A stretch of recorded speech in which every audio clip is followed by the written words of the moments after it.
አምባገነንን የአፍሪካ መሪዎች ሳይወዱ በግዱ በህዝባዊ ተቃውሞ አሊያም ሞት ካላሸነፋቸው በቀረ ስልጣን አሳልፈው ሲሰጡ ማየት የተለመደ አይደለም። ለዚህም የዚምባብዌው ሮበርት ሙጋቤ፣ የሊቢያው ሙሐመር ጋዳፊ እንዲሁም የሱዳኑ ኦማር አልበሽር ማሳያ ናቸው። ዛሬስ ለዘመናት በስልጣን ላይ ተደላድለው እንዳሉ የሚገኙ የአፍሪካ መሪዎች እነማን ናቸው? ለዛሬ ቲቲቪ ኢትዮጵያ ቲቲቪ ተረክ በእነዚህ ጉዳይ ላይ ትኩረቱን አድርጎ ወደ እናንተ ያቀርባል። ሰላም ጤና ይስጥልኝ ክቡራትና ክቡራን አድማጮችና ተመልካቾች እንደምን አላችሁ? ይህ ቲቲቪ ተረክ ነው። ለዛሬ ወደ አዘጋጀነው እነዚህ ዓለም ላይና አፍሪካ ላይ ጉድ ያሰኙ የአፍሪካ መሪዎችን ታሪክ ወደ እናንተ ልናቀርብላችሁ ወደናል። ቪዲዮውን እስከመጨረሻው በመከታተል ላይክ እና ኮሜንት አድርጉ። ሰብስክራይብ ያላደረጋችሁ ቤተሰቦች ደግሞ ደውሏን ተጭናችሁ ሰብስክራይብ ብታደርጉ በየዕለቱ የምናቀርባቸው መረጃዎች የሚደርሷችሁ ይሆናል። ዕለተ ሐሙስ ቲቲቪ ተረክ እነሆ ወደ እናንተ ለማቅረብ ስቱዲዮ ገብተናል። በስልጣን ላይ ተደላድለው እንዳሉ የሚገኙ የአፍሪካ መሪዎች እነማን እንደሆኑ ታውቁ ይሆን? የመጀመሪያው ቴዎድሮ ኦኒያንግ ጉኤማ ባሶጎ ይሰኛል። ይህ ሰው የኢኳቶሪያል ጊኒ ፕሬዝዳንት ነው። ቴዎድሮ ኦኒያንግ ጉኤማ ባሶጎ በመካከለኛው አፍሪካ የምትገኘውን ኢኳቶሪያል ጊኒን ከ1971 ዓመተ ምህረት ጀምሮ ሲያስተዳድሩ ቆይተዋል። ይህም ለ40 ዓመታት ያክል ማለት ነው። ቴዎድሮ ወደ ስልጣን የመጡት አጎታቸውን በመፈንቅለ መንግስት ከስልጣን ካባረሩ በኋላ ነበረ። ከስልጣን የተባረሩት የቴዎድሮ አጎት በመንበራቸው ላይ ሳሉ ፈጽመውታል ለተባሉበት ወንጀል የሞት ብይን ተፈጽሞባቸዋል። ቴዎድሮ በዓለም አቀፍ የሰብአዊ መብት ተከራካሪዎች እጅግ ጨካኝ መሪ ተብለውም ተፈርጀዋል። ቴዎድሮ ከድሃ ሀገራቸው ሀብት ዘርፈው በፈረንሳይ ቪላዎች ገንብተዋል፣ በቅንጡ መኪኖችንም ገዝተዋል ተብለው በፈረንሳይ መንግስት ምርመራ እየተካሄደባቸው ነው። ቴዎድሮ ልጆቻቸውንም የሀገሪቱ ምክትል ፕሬዝዳንትም አድርገው ሾመዋል። የቴዎድሮ ልጅም ቢሆን በአሜሪካም በስሙ ተመዝግቦ የሚገኘው ንብረት ከሀገሪቱ በተሰረቀ ንብረት ነው የተገዛው በማለት የአሜሪካ መንግስት የምክትል ፕሬዝዳንቱን ንብረት እንዳይንቀሳቀስ ለማድረግ ጉዳዩን ፍርድ ቤት ቢወስደውም የቴዎድሮ ልጅ ግን ንብረቱን ያፈራሁት በህጋዊ መልኩ በተገኘ ገቢ ነው በማለት እየተከራከረ ይገኛል። ሌላኛው ፖል ቢያ የካሜሩኑ ፕሬዝዳንት ናቸው። ፖል ቢያ ከ1975 ዓ.ም ጀምሮ ካሜሩንን በፕሬዝዳንትነት እየመሩ ይገኛሉ። በወቅቱ የካሜሩን ፕሬዝዳንት ከነበሩት ፕሬዝዳንት አህመድ አሂየዲጆ ጋር መልካም ግንኙነት የነበራቸው ቢያ ፕሬዝዳንት ሆነው ከመመረጣቸው በፊት የካሜሩን ጠቅላይ ሚኒስትር በመሆን አገልግለዋል። በወቅቱ የነበረው የካሜሩን ሕግ ጠቅላይ ሚኒስትሩ የፕሬዝዳንቱ ተተኪ ይሆናሉ ይላል። ፕሬዝዳንት አሂየዲጆ ባልተጠበቀ ሁኔታ በፍቃዳቸው ስልጣናቸውን መልቀቃቸውን ተከትሎ ፖል ቢያ መንበረ ስልጣኑን ተቆጣጠሩ።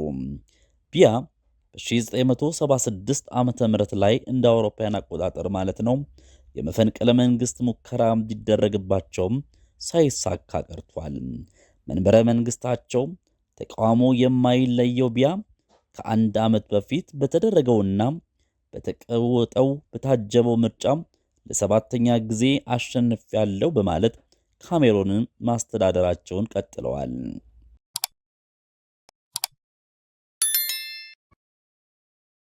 ሌላኛው ዮዌሪ ሙሴቬኒ ናቸው፣ የኡጋንዳ ፕሬዝዳንት።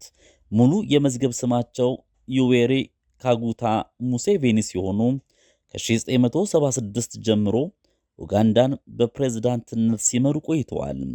ሙሴቬኒ ወደ መንበረ ስልጣን የመጡት በጭካኔ የሚታወቀውን የኢዲ አሚን ዳዳ መንግስትን ከስልጣን በማባረር ነበረ። ሙሴቬኒ ወደ ስልጣን ሲመጡ በወሰዷቸው እርምጃዎች በምዕራባውያን ሀገራት ዘንድ ተቀባይነትን አግኝተው እንደነበረ የሚዘነጋ አይደለም።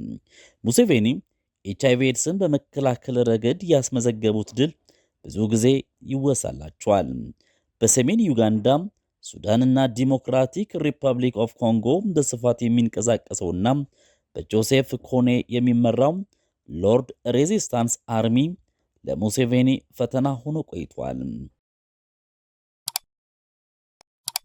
ኦማር አልባሽር ከየት ወዴት የሚለውን እንመልከት።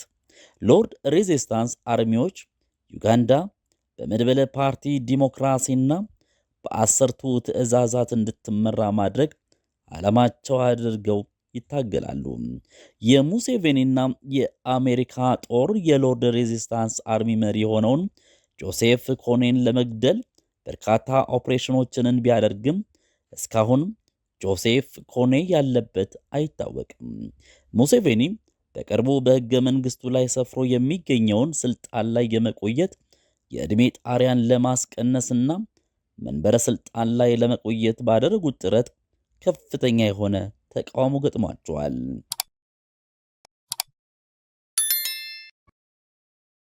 ሌላው ኢድሪስ ዴቢ ይሰኛሉ። እኚህ ሰው የቻድ ፕሬዝዳንት ናቸው። ኢድሪስ ዴቢ ኢታኖ ቻድን ላለፉት 29 ዓመታት ሲመሩ ቆይተዋል። ጉድ ነው አንድ መሪ 29 ዓመታትን ሲያስቆጥር። ኢድሪስ ዴቢ በአሜሪካና ፈረንሳይ ድጋፍ ስልጣን ላይ የወጡትን ፕሬዝዳንት ሃይሴኒ ሀብሪ በማስወገድ ነበረ ስልጣኑን የተቆናጠጡት። ስልጣን ላይ ከወጡ ከ6 ዓመታት በኋላ የመጀመሪያ መድበለ ፓርቲ በመመስረት ሀገራዊ ምርጫ አሸነፉም። አነስተኛ የህዝብ ድጋፍ እንዳላቸው የሚነገረው ዴቢ የራሳቸውን ጎሳ ከሀገር ያስቀድማሉ ሲባሉም ይወቀሳሉ። የጉበት ህመም ወደ ፈረንሳይ ለሕክምና በተደጋጋሚ የሚያመላልሳቸው ዴቢ በቅርቡ ፓርላማው የስልጣናቸውን ኃያልነት የሚጨምር ሕግ አስተላልፏል። ሌላኛው ወደ ኤርትራ ስናልፍ የኢሳያስ አፈወርቂን ጉዳይ እንመልከት። ከጋዜጠኞች ጋር ባደረጉት የትኛውም ቃለ መጠይቅ ምንም አይነት ነገር ስለ ግል ሕይወታቸው አወርተው የማያውቁት የኤርትራው ፕሬዝዳንት ኢሳያስ አፈወርቂ ጥቂት የሚባሉ ሰዎች ብቻ ስለ እርሳቸው ያውቃሉ። ኢሳያስ አፈወርቂ በ1936 ዓ.ም በአስመራ ከተማ ነው የተወለዱት። የሁለተኛ ደረጃ ትምህርታቸውን በልዑል መኮንን ሁለተኛ ደረጃ ትምህርት ቤት ተከታትለዋል። ያስመዘገቡት ከፍተኛ ነጥብ የቀድሞው ቀዳማዊ ኃይለ ሥላሴ ዩኒቨርሲቲ ኮሌጅ በአሁኑ በአዲስ አበባ ዩኒቨርሲቲ የኢንጂነሪንግ ትምህርት እንዲከታተሉ ቢያስችላቸውም በ1958 ዓ.ም ትምህርታቸውን አቋርጠው የኤርትራ ነፃ አውጪ ግንባርን ለመቀላቀል ወደ ሱዳን ተጓዙ። ኢሳያስ አፈወርቂ የኤርትራ ነፃ አውጪ ግንባር አባል ከነበሩት ሳባ ኃይሌ ጋር ትዳር መስርተው የሁለት ወንዶችና የአንድ ሴት ልጅ አባት ሆነዋል። ፕሬዝዳንት ኢሳያስ አፈወርቂ በአፍሪካ ለረጅም ዓመታት በሀገር መሪነት በስልጣን ላይ የቆዩ መሪ ብቻም ሳይሆኑ በቁመት ረጅም ከሚባሉት የሀገር መሪዎች መካከል አንዱ እንደሆኑ ይታወቃሉ።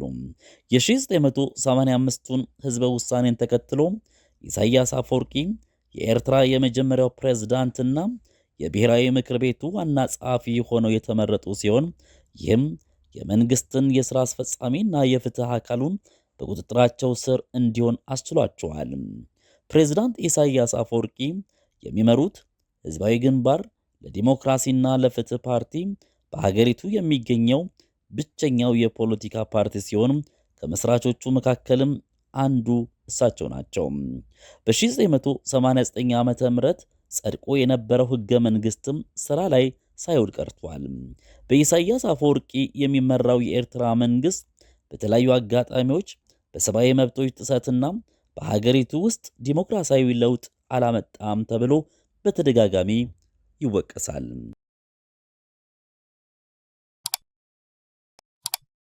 ሌላኛው የሪፐብሊክ ኦፍ ኮንጎ ፕሬዝዳንት የሆኑት ደግሞ ዴኒስ ሳስኦ ናጉኤሶ ናቸው።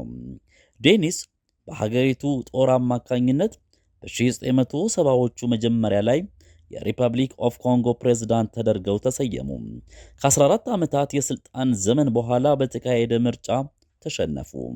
ይህ ያልተዋጣላቸው ዴኒስ ሳሳኦ ናጉኤሶ ከ5 ዓመታት በኋላ በእርስ በርስ ጦርነት ስልጣን ላይ ወጡ።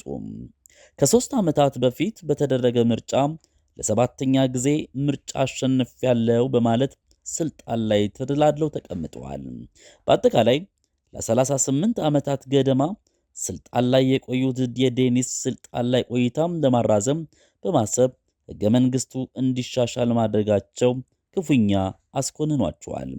አየር ወለዱ ኮሎኔል ለምዕራባውያን ሀገራት ነዳጅ እንዲያወጡ ፍቃድ በመስጠት ይታወቃሉ። ይህም ብቻ ሳይሆን ዴኒስ ሳሳኦ እጃቸው በሙስና ተጨማልቋል የሚል ክስ በተደጋጋሚ ይነሳባቸዋል።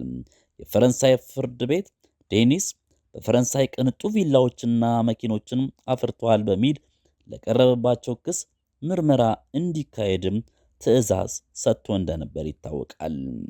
ክቡራትና ክቡራን የቲቲቪ ኢትዮጵያ ቲቲቪ ተረክ ቤተሰቦች ለዛሬ ያዘጋጀንላችሁ በስልጣን ላይ ተደላድለው እንዳሉ የሚገኙ የአፍሪካ መሪዎች እነማን እንደሆኑ ለማሳወቅ ይህንን መረጃ አካፍለናችኋል።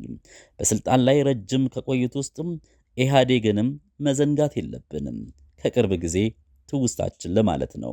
ብልጽግናም መሪነቱን ተረክበዋል። ለመሆኑ ብልጽግናስ እስከ መቼ ድረስ ስልጣኑን ይረከብና ይዞ ይጓዝ ይሆን? ወደፊት እኛም እናውቀው ይሆናል። ለማንኛውም ያዘጋጀንላችሁ ዝግጅት ከወደዳችሁት ላይክ አድርጉ። ቪዲዮውን እስከ መጨረሻው ደግሞ ተከታትላችሁ ሐሳብ አስተያየት ካላችሁ በኮሜንት ሴክሽናችን ላይ ብትጽፉልን በጣም ደስ ይለናል። ለብዙዎች ለማጋራት ሼር አድርጉ። ደውሏን ተጭናችሁ ሰብስክራይብ በማድረግ የሁል ጊዜም አጋር እንድትሆኑ በአክብሮትና በፍቅር ጋብዛችኋለሁ። ቲቲቪ ኢትዮጵያ የሁሉም ዜጎች ድምጽ ነው። የፕሮግራሙ አዘጋጅና አቅራቢ ተስፋዬ ገብረ ማርያም ነበርኩኝ። በያላችሁበት ሰላም፣ ጤና፣ ፍቅር ከእናንተ ጋር እንዲሆንላችሁ እመኛለሁ። መልካም ጊዜ